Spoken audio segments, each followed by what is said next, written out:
Que el Señor le bendiga en esta nueva oportunidad en que podemos reflexionar acerca de la palabra del Señor. En esta oportunidad vamos a tomar el texto que se encuentra en 2 Timoteo capítulo 2 versículo 7, donde el apóstol Pablo le está recomendando a su hijo Timoteo, hijo en la fe, Timoteo, y le dice: considera lo que digo, y el Señor te dé entendimiento en todo. Y podemos ver la actitud humilde del apóstol Pablo cuando no le está imponiendo prácticamente su enseñanza como algo a lo que no se puede obviar, sino que le indica que debe examinarlo a la luz de la revelación del Espíritu Santo, indicándole indudablemente que puede entender el trasfondo de cada una de las enseñanzas y recomendaciones que el apóstol Pablo le está dando. Y es que, hermano, nosotros hoy en día, hoy que estamos sometidos a una serie de enseñanzas que rasgan ya a la calidad de herejías, debemos tener conciencia y examinar realmente lo que nos están enseñando. Recuerde que el único que Cristo Jesús designó para guiarnos a toda la verdad ha sido el Espíritu Santo, el Consolador, nuestro ayudador, nuestro compañero, el que nos da la fortaleza, pero dice que Él nos guía a toda la verdad. Entonces necesitamos aprender a depender de esa guía y a seguirla sin dudar. Pero no podemos confiar en el hombre, no podemos confiar en nuestros maestros actualmente, porque existe el problema que el jinete del caballo blanco está cabalgando desde la muerte de Cristo Jesús, desde su resurrección, y ha traído confusión, y esa confusión está cimentada en tergiversar los textos bíblicos para que no alcancemos a comprender y a conocer toda la verdad acerca del Evangelio de la salvación y de nuestro Dios. Y por esa razón necesitamos examinarlo. Por esa razón necesitamos poner en duda ciertas enseñanzas y volcarnos a la guía del Espíritu Santo para conocer si realmente es conforme a la voluntad de Dios o no. El mismo apóstol Pablo le comunica a Timoteo de que han salido muchos engañadores y que han traído doctrinas diferentes, unos que ya se había efectuado pues el arrebatamiento, que había sucedido todo eso. Y esto nos indica claramente pues que desde el inicio de la iglesia han habido enseñanzas que no son correctas, que no vienen a declararnos toda la verdad acerca del Evangelio de la salvación y de los tiempos de la iglesia, sobre todo en esta área, en lo que va a suceder a la iglesia. Hay muchas cosas que tienen que ser analizadas, muchas enseñanzas que tienen que ser puestas a la luz de la palabra con lógica para poder encontrar la verdad. Hoy en día no podemos nosotros sencillamente escuchar una enseñanza y aceptarla como que viene de Dios. Necesitamos escudriñar las Escrituras y comparar si realmente esto va a suceder así, para que no seamos engañados, para que no seamos defraudados en nuestra fe.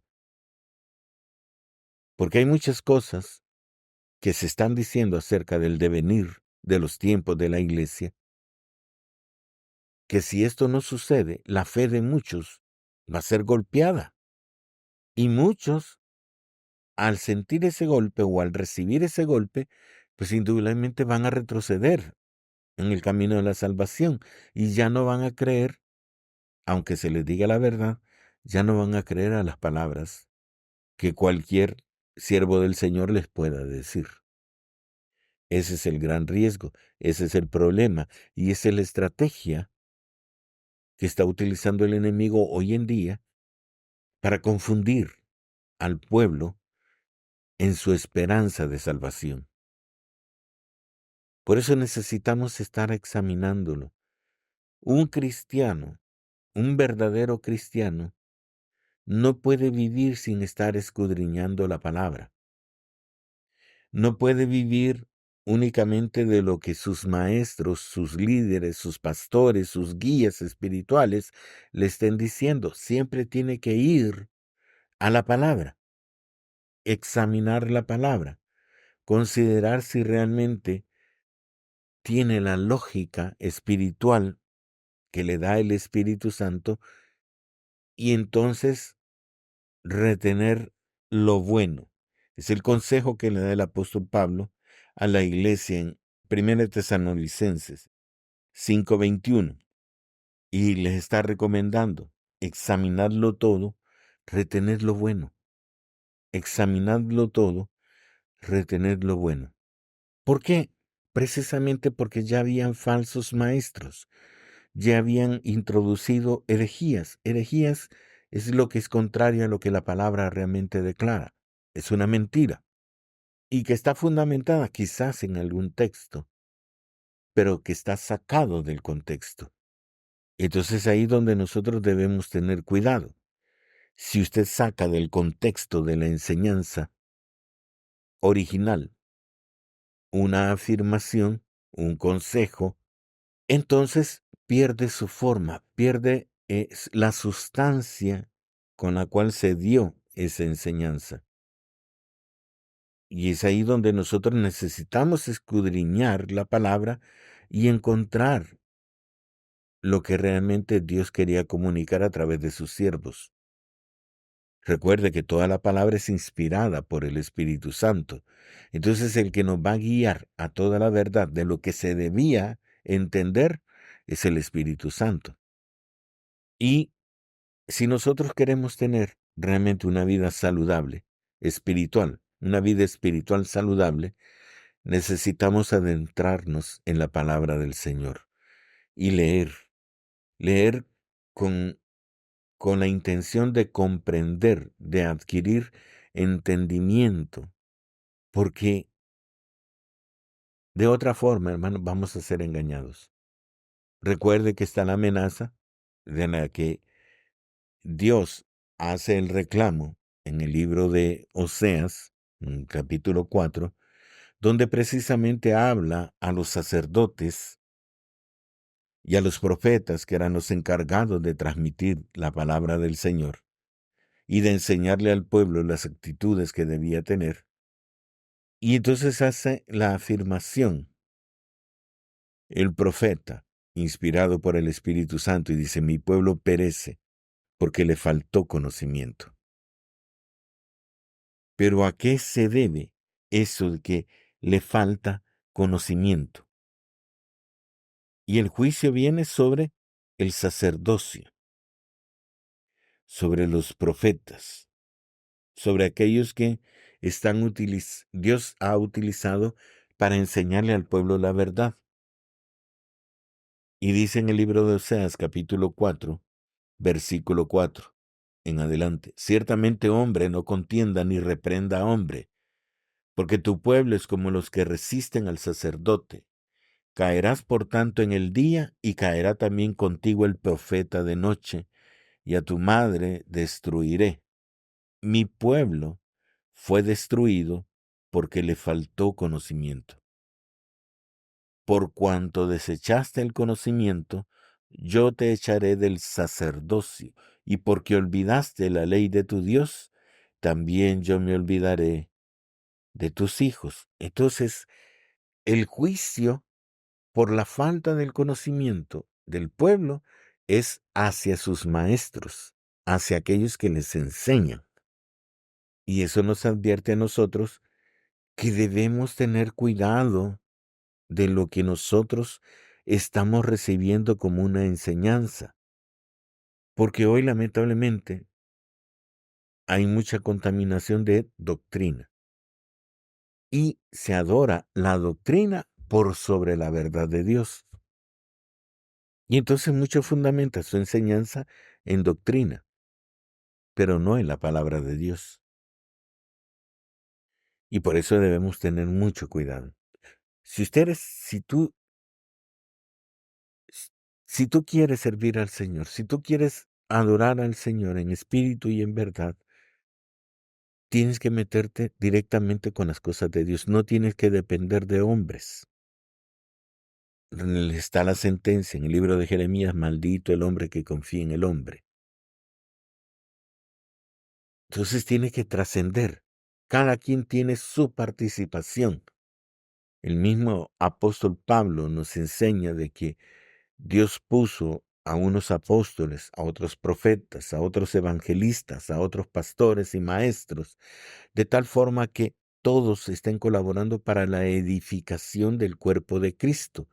Pero eso indica de que es un grupo selecto de Dios que los ha puesto para instruir, para enseñar y para hacer crecer. Pero si no hay un equipo, si únicamente está figurando un hombre como líder, y que es su palabra la que predomina sobre todos, ahí es donde hay que tener mucho cuidado. Es una advertencia, ¿verdad? Porque tiene que recaer en un grupo. O sea, Dios ha levantado dentro de toda iglesia de Cristo Jesús un grupo que esté ministrando su voluntad para ese grupo, para esa congregación. Entonces, todos tienen que estar confirmando la palabra.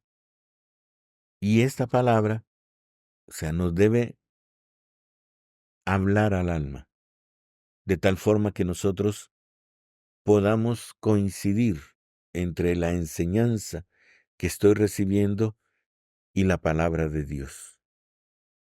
No que usted lea el texto, sino que comprenda dentro del contexto que nos da la palabra de Dios la enseñanza que se nos está brindando.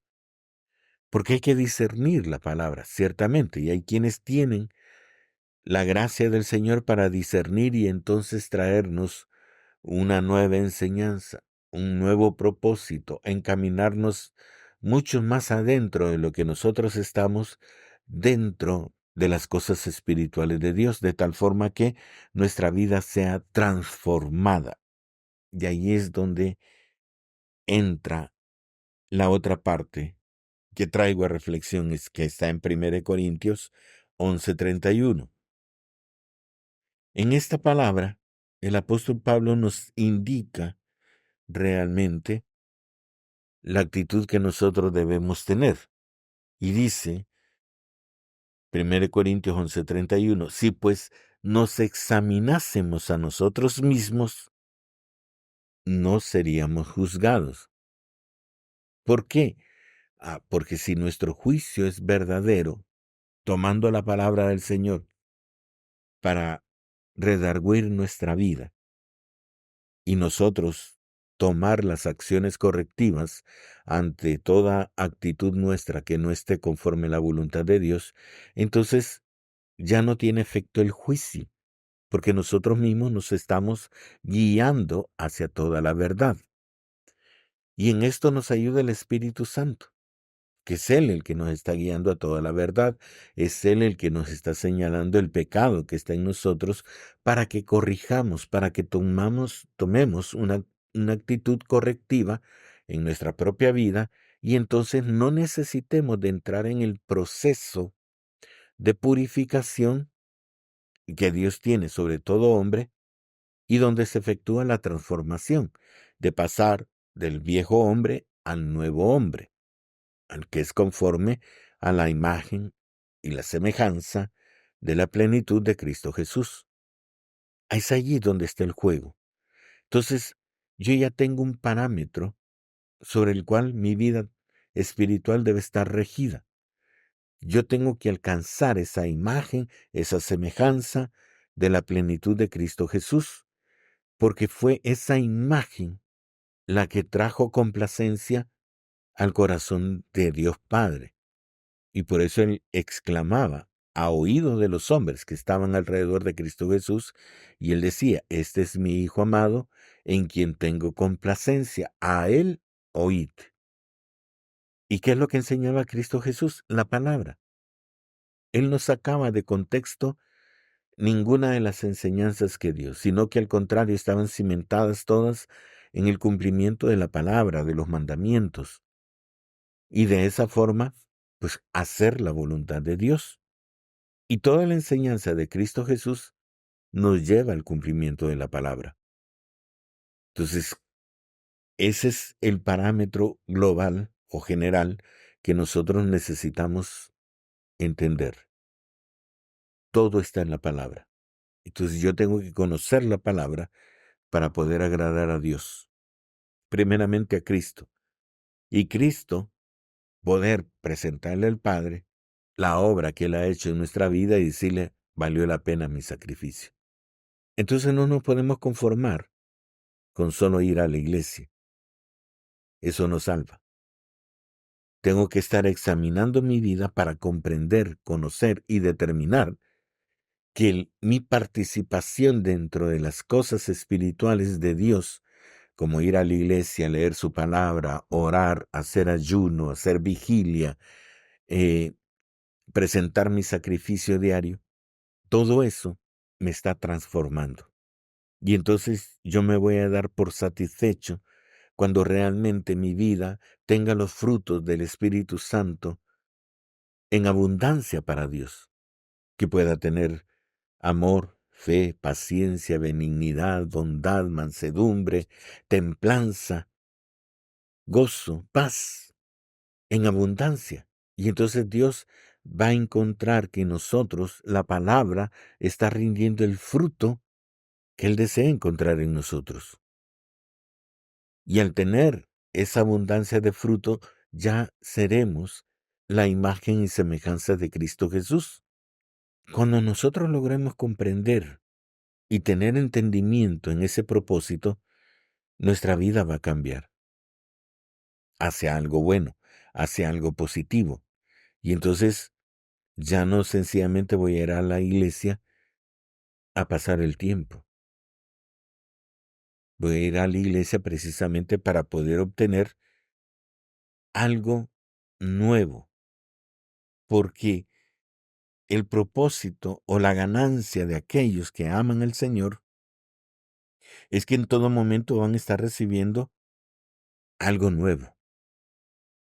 Y vamos a conocer a Dios de una forma particular y personal, diferente a todos los demás. Porque dice la Escritura, 1 Corintios capítulo 2, versículo 9, antes bien, como está escrito, oiga, como está escrito, o sea que esa es una verdad que debe cumplirse en mi vida. Así está escrito, así debe ser en mi vida. Cosas que ojo no vio, ni oído oyó, ni han subido en corazón de hombre, son las que Dios ha preparado para los que le aman. Entonces, hermano, yo tendría que estar viendo cosas que ojo no vio, ni oído oyó, ni han subido en el corazón del hombre. O sea, ni siquiera yo me puedo imaginar las cosas que Dios tiene para mí, precisamente porque yo le amo. Y es ahí donde entra la producción de los frutos del Espíritu, donde Dios cambia nuestra vida, o sea, de un hombre iracundo poder traer a un hombre que tenga paciencia, que tenga dominio propio, que no se deje llevar por las circunstancias, sino que tenga en todo momento buen entendimiento y sepa reaccionar positivamente a todas las situaciones que se le presentan en la vida. Esos son frutos espirituales. Esa es la guía del Espíritu Santo. Que ya no seamos lo que éramos antes de conocer a Cristo Jesús, sino que seamos una nueva criatura. Entonces yo voy a ver y voy a experimentar cosas nuevas que nunca en mi vida había experimentado. Eso es ser una nueva criatura. Y esas son las cosas que Dios ha preparado para aquellos que amamos a Dios. Entonces yo voy a estar viendo en mi vida y conociendo aptitudes que no sabía que yo tenía. Voy a hacer cosas que yo pensaba que no podía hacer. Y voy a recibir una revelación divina respecto al propósito que Dios tiene para mi vida exclusivamente, y en la que Dios se va a glorificar a través de mí para dar a conocer su nombre. Porque todos hemos sido llamados al servicio a Dios. Todos hemos sido llamados para trabajar en la viña del Señor. No puede haber excepciones. No puede decir alguien, no, yo no he sido llamado para no servir o para servir al Señor. Yo no he sido llamado para eso. Porque todos tenemos que servir al Señor. Y todos de alguna forma tenemos que hacer la obra. Si no, no habría recompensa, no habría galardón. Porque todos seremos premiados o galardonados conforme a la obra que nosotros hagamos para Dios. Entonces necesitamos trabajar, necesitamos hacer algo en el nombre del Señor. Y todo eso es la enseñanza que deberíamos estar recibiendo. Deberíamos estarnos capacitando para servir al Señor en las áreas espirituales a las que el Señor Dios nos permita servir. Todos nosotros necesitamos ser transformados. ¿En qué? En algo nuevo, en algo diferente a lo que hemos sido. Y por eso dice el apóstol Pablo y le recomienda a Timoteo, considera lo que digo. Y el Señor, o sea, el hombre puede hablar, el hombre puede ser usado por el Señor, pero nosotros debemos considerarlo, debemos analizarlo, debemos reflexionarlo si realmente nos conviene y si esto me va a ayudar a acercarme más a Dios. Y ahí donde interviene Dios. Y entonces nos da el entendimiento para poder comprender que la recomendación, el consejo, la nueva enseñanza que he recibido me va a acercar más a Él y va a producir en mí un nuevo fruto espiritual, un nuevo nivel espiritual. Me va a acercar más a la persona de Dios y voy a tener pues indudablemente una nueva calidad en la imagen y semejanza de Cristo Jesús. Así que hermano, usted que me escucha, considere lo que le digo. Y el Señor le dé entendimiento en todo lo que usted está viviendo, en todo lo que usted está experimentando, en todo lo que usted espera en conocer al Señor. Que Dios nos ayude y espero que esto de alguna forma sea para su edificación. Que Dios le bendiga.